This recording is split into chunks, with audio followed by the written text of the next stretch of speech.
नमस्कार दोस्तों, मैं श्वेताब कुमार आप सभी का आपके अपने यूट्यूब चैनल लॉकुल पर बहुत-बहुत स्वागत करता हूँ।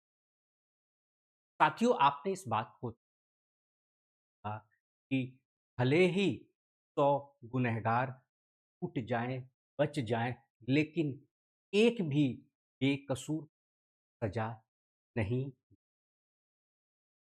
अब सवाल ये उठता है कि सज़ा देने का अधिकार किसे है? आज इसी पूरे मामले पर हम लोग चर्चा करेंगे और वर्तमान में जो एक मामला हम सभी के बीच में है, अभी बिहार में एक एनकाउंटर हुआ, है ना?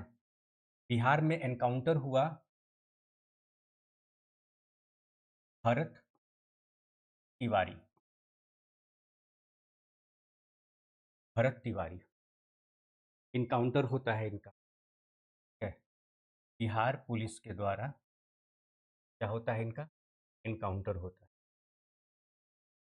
अब इस बात को लेकर अलग-अलग प्लेटफ़ॉर्म पर, चाहे वो सोशल मीडिया हो या फिर न्यूज़ चैनल हो या फिर रोज़ जो हम आप अखबार पढ़ते हैं, इन सभी प्लेटफ़ॉर्म पर इस पूरे मामले को लेकर डिबेट चल, इसके कुछ लीगल एस्पेक्ट को हम लोग। अच्छा, एक बात मैं आप सभी से पूछना चाहूँगा कि सज़ा देने का अधिकार किसे है? क्या सज़ा देने का अधिकार पुलिस को है या फिर न्यायालय को है?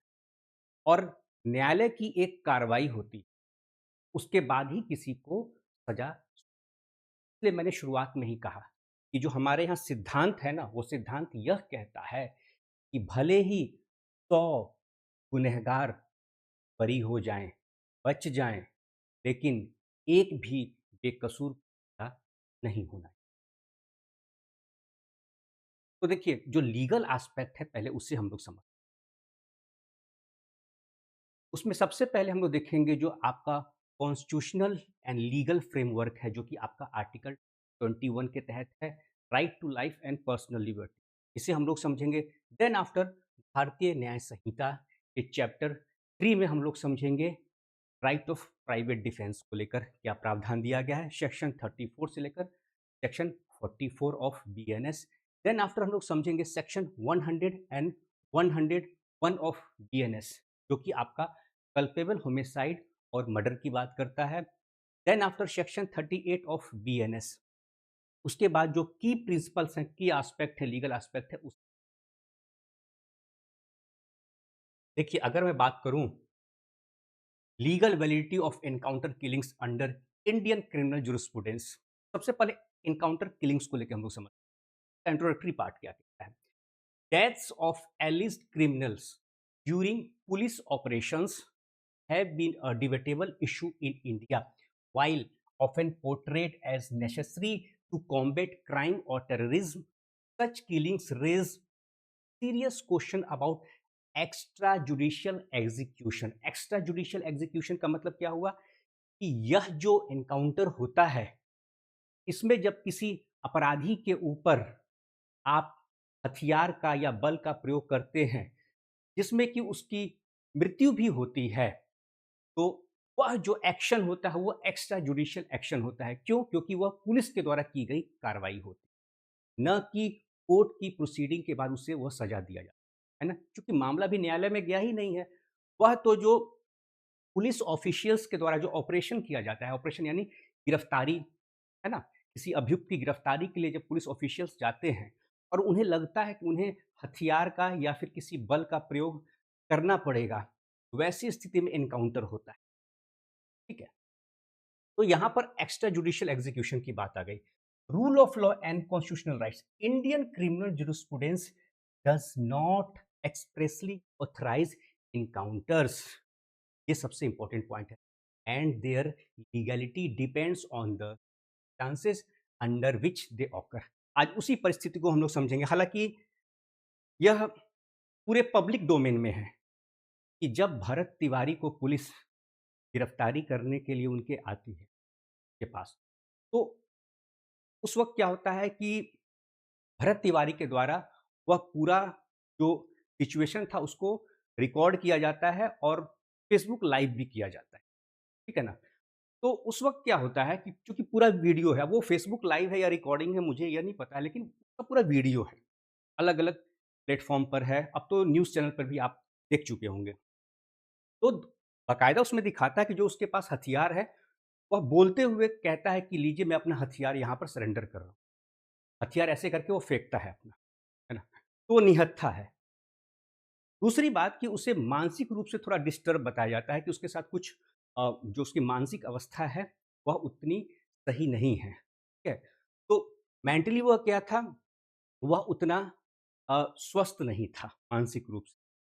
तो यहाँ पर अब यह देखना है कि क्या पुलिस के द्वारा एनकाउंटर किया गया, उसके ऊपर बल प्रयोग किया गया, उस पर जो हथियार के द्वारा उस पर जो हमला किया गया, पुलिस पिस्टल का इस्तेमाल किया गया, सरकारी रिवॉल्वर का इस्तेमाल किया गया, क्या वह सही था या नहीं था? आज उसे ही हम लोग समझें, ठीक है? तो कॉन्स्टिट्यूशनल एंड लीगल फ्रेमवर्क में आर्टिकल 21 क्या कहता है? आर्टिकल 21 बात करता है right to life and personal liberty की। किस चीज़ की बात करता है आर्टिकल 21? आर्टिकल 21 बात करता है राइट टू लाइफ। किसकी बात करता है? राइट टू लाइफ की बात, है ना? तो राइट टू लाइफ की अगर बात करें और पर्सनल लिबर्टी की बात करें हम लोग, तो क्या इसका वायलेशन हुआ है या नहीं? सबसे बड़ा सवाल यही है कि इसका वायलेशन यहाँ पर पूरे इस घटनाक्रम में हुआ, पूरे इंसिडेंट में हुआ है या नहीं, उसको हम लोग समझें। सबसे पहले यह क्या है? The right to life can not be taken. समझिएगा, ये आपका फंडामेंटल राइट है, मौलिक अधिकार है, और अगर इसका वायलेशन होता है, तो इसके प्रोटेक्शन के लिए हम कहाँ जाएँगे? तो सुप्रीम कोर्ट, नहीं तो, है ना? और ये स्टेट की रिस्पॉन्सिबिलिटी है कि हमारे मौलिक अधिकार का संरक्षण का उन्हें गारंटी लेना पड़ेगा, है ना? उन्हें भरोसा दिलाना पड़ेगा कि जो आपका मौलिक अधिकार है, उसका हनन नहीं हो। लेकिन इस मामले में ऐसा होते हुए प्रथम दृष्टया में दिख रहा है। हालाँकि यह जाँच का विषय है, लेकिन प्रथम दृष्टया जो अलग-अलग मीडिया प्लेटफ़ॉर्म पर है, पब्लिक डोमेन में है, उससे तो यही लग रहा है। The right to life cannot be taken away except by procedure established by law.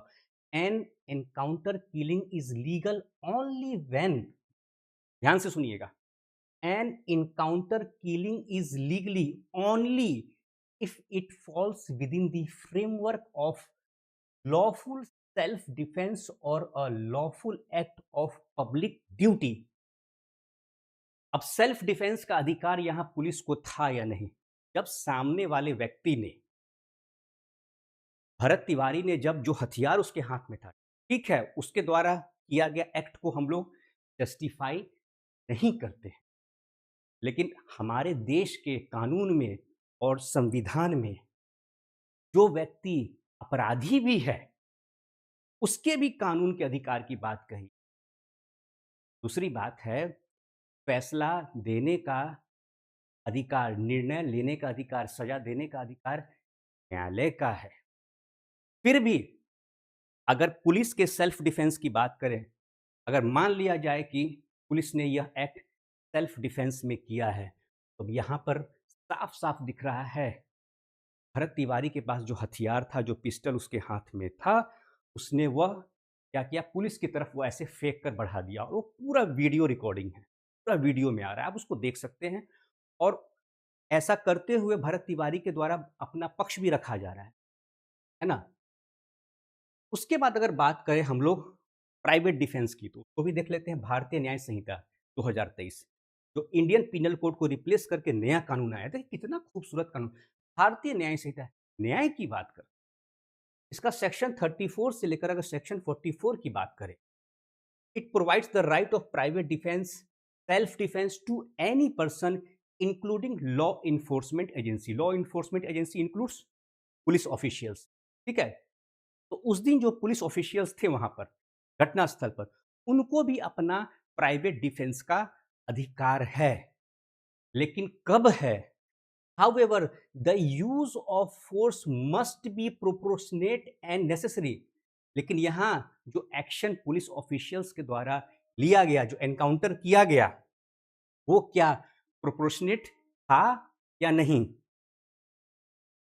प्रथम दृष्टया में जो दिख रहा है चीज, जो सामने प्राइमा फेसाई जो नजर आ रहा है, क्योंकि सस्पेंशन भी हुआ है इनका, आखिर कुछ गलत हुआ है, तभी तो सस्पेंशन हुआ है। मैं बार-बार कह रहा हूँ आपसे कि भरत तिवारी के द्वारा जो किया गया, मैं वो उसको जायज़ नहीं, उनका उद्देश्य सही है, रहा होगा। हाँ, जो रास्ता उन्होंने अख्तियार किया था, वो सही नहीं, आप उसको कह सकते हैं, हथियार का इस्तेमाल नहीं करना है आपको।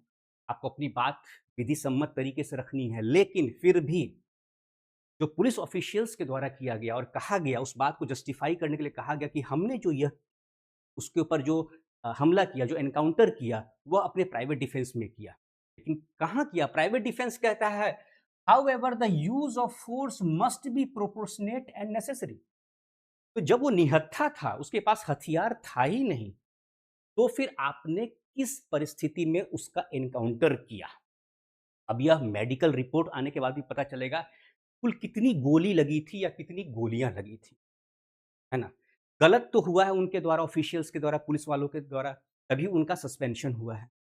लेकिन सस्पेंशन से काम नहीं चलेगा। अगर यह प्रूफ हो जाता है कि जो एनकाउंटर हुआ है, वो beyond the limit of law हुआ है या एक्सेडिंग द लीगल जो आपके टर्म्स हैं, ठीक है? उसको एक्सीड किया जा रहा है ना? जो लीगल फ्रेमवर्क है, जो कॉन्स्टिट्यूशनल मैंडेट है, उसको एक्सीड किया जा रहा है। तब वहाँ पर उनको पनिशमेंट ऐसे पुलिस ऑफिशियल्स को मिलना चाहिए। अगर मैं बात करूँ section 100 and section 101 of BNS, killing a person amounts to culpable homicide और murder unless protected by exceptions, और वो एक्सेप्शन क्या है? Self defence. अगर आप किसी व्यक्ति के द्वारा आपके द्वारा उस व्यक्ति पर हमला किया जाता है, किसी बल का प्रयोग किया जाता है, किसी हथियार का प्रयोग किया जाता है, मृत्यु हो जाती है, तो वैसा एक्ट क्या कहलाएगा? कल्पेबल होमिसाइड या फिर मर्डर कहलाएगा। और वहाँ पर जब तक सेल्फ डिफेंस का आपको अधिकार है तब तो कोई बात नहीं है, लेकिन यहाँ पर अब यही देखना है, क्या सेल्फ डिफेंस था? सेक्शन 38 की बात करें तो सेक्शन 38 ऑफ बीएनएस कहता है, it allows killing in self defence only when there is a reasonable apprehension of grievous hurt और डेथ। तो रीजनेबल एप्रीहेंशन कहाँ दिख रहा था? एक निहत्था व्यक्ति है, आप पूरी पुलिस फोर्स आपके पास है, पूरा मैकेनिज्म, पूरा तंत्र आपका है, और एक निहत्था व्यक्ति है, वो आत्मसमर्पण कर रहा है, वो सरेंडर कर रहा है, वो बोल भी रहा है, और फिर उस पर बल का प्रयोग होता है, एनकाउंटर किया जाता है। अब की प्रिंसिपल्स क्या हैं आप देखिए, अगर आप थोड़ी देर के लिए बात करें, एनकाउंटर हुआ, वह डिफेंस में किया गया, तो आप यह बताइए ना कि जो प्रिंसिपल्स लेट डाउन हैं, क्या उसको फॉलो किया गया? द थ्रेट और एप्रीहेंशन मस्ट बी रियल। जो थ्रेट और एप्रीहेंशन था उस वक्त पुलिस ऑफिशियल्स को, क्या वो रियल और इमीडिएट था? स्पेकुलेटिव नहीं होना चाहिए। स्पेकुलेटिव अगर है, उसको नहीं मानेंगे कि आपको ऐसा लगता है कि ऐसा हो सकता है, नहीं।